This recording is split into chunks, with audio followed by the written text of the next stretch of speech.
Bapak, Ibu, dan Saudara yang dikasihi oleh Tuhan, pembacaan firman Tuhan pada hari ini terambil dari Ayub pasal 24. Namun sebelumnya mari kita berdoa.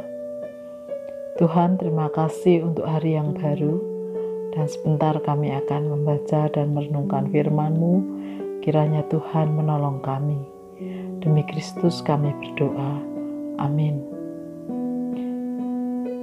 Ayub pasal 24. Mengapa Yang Maha Kuasa tidak mencanangkan masa penghukuman, dan mereka yang mengenal Dia tidak melihat hari pengadilannya? Ada orang yang menggeser batas tanah, yang merampas kawanan ternak, lalu mengembalakannya. Keledai kepunyaan yatim piatu dilarikannya, dan lembu betina kepunyaan seorang janda diterimanya sebagai gadai. Orang miskin didorongnya dari jalan, orang sengsara di dalam negeri terpaksa bersembunyi semuanya. Sesungguhnya seperti keledai liar di padang gurun, mereka keluar untuk bekerja mencari apa-apa di padang belantara sebagai makanan bagi anak-anak mereka. Di ladang mereka mengambil makanan hewan, dan kebun anggur milik orang fasik dipetiki buahnya yang ketinggalan. Dengan telanjang mereka bermalam karena tidak ada pakaian, dan mereka tidak mempunyai selimut pada waktu dingin. Oleh hujan lebat di pegunungan mereka basah kuyup, dan karena tidak ada tempat berlindung, mereka menghimpitkan badannya pada gunung batu. Ada yang merebut anak piatu dari susu ibunya dan menerima bayi orang miskin sebagai gadai. Dengan telanjang mereka berkeliaran karena tidak ada pakaian, dan dengan kelaparan mereka memikul berkas-berkas gandum. Di antara dua petak kebun mereka membuat minyak. Mereka menginjak-injak tempat penggirikan sambil kehausan. Dari dalam kota terdengar rintihan orang-orang yang hampir mati dan jeritan orang-orang yang menderita luka. Tetapi Allah tidak mengindahkan doa mereka. Ada lagi golongan yang memusuhi terang, yang tidak mengenal jalannya dan tidak tetap tinggal pada lintasannya. Pada perak siang bersiaplah si pembunuh, orang sengsara dan miskin dibunuhnya, dan pada waktu malam ia berlaku seperti pencuri. Orang yang berzinah menunggu senja, pikirnya, jangan seorang pun melihat aku, lalu dikenakannya tudung muka. Di dalam gelap mereka membongkar rumah. Pada siang hari mereka bersembunyi. Mereka tidak kenal terang, karena kegelapan adalah pagi hari bagi mereka sekalian, dan mereka sudah biasa dengan kedahsyatan kegelapan. Mereka hanyut di permukaan air, bagian mereka terkutuk di bumi. Mereka tidak lagi pergi ke kebun anggur mereka. Air salju dihabiskan oleh kemarau dan panas. Demikian juga dilakukan dunia orang mati terhadap mereka yang berbuat dosa.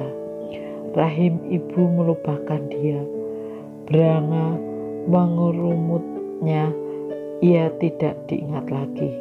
Kecurangan dipatahkan seperti pohon kayu. Ia menjarahi perempuan mandul yang tidak beranak, dan tidak berbuat baik terhadap seorang janda, bahkan menyeret orang-orang perkasa dengan kekuatannya. Ia bangun kembali, tetapi hidupnya tidak terjamin. Allah memberinya keamanan yang menjadi saudaranya dan mengawasi jalan-jalannya. Hanya sebentar mereka meninggikan diri, lalu tidak ada lagi. Mereka luruh, lalu menjadi lisut seperti segala sesuatu. Mereka dikerat seperti bulu tangkai gandum. Jikalau tidak demikian halnya, siapa berani menyanggah aku dan meniadakan perkataanku?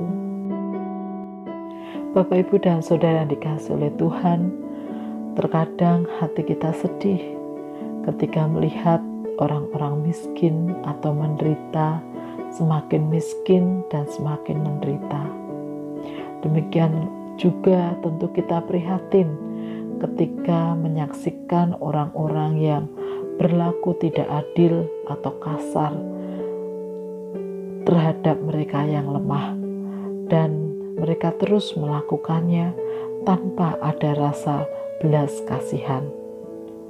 Demikian juga tentu hati kita sedih menyaksikan kesenjangan hidup yang sangat lebar antara yang kaya dan yang miskin, antara yang kuat dan yang lemah, antara yang jahat dan baik, dan lain sebagainya.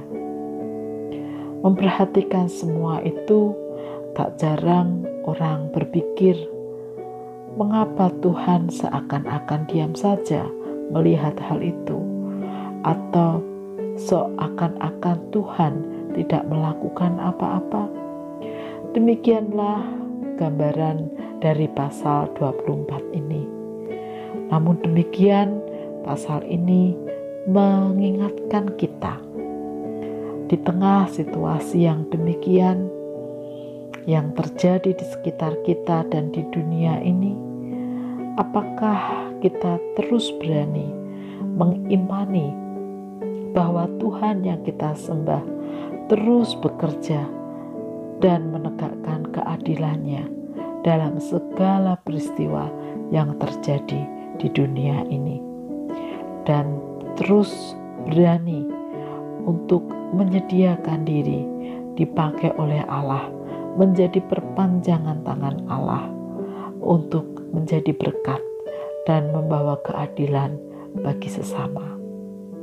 Mari kita bersama-sama memohon terus kepada Tuhan agar Tuhan menolong hidup kita dan juga sesama kita.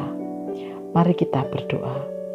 Tuhan, kami percaya bahwa apapun yang terjadi di muka bumi ini bukanlah suatu kebetulan, tetapi karena izin Tuhan, termasuk apapun yang kami alami.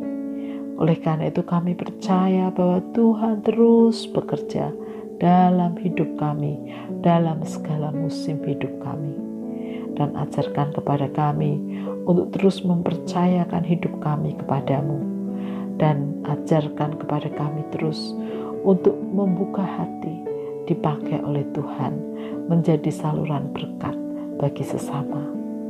Kami menyerahkan hidup kami sepanjang hari ini ke dalam tangan kasih-Mu. Di dalam nama Tuhan Yesus kami berdoa.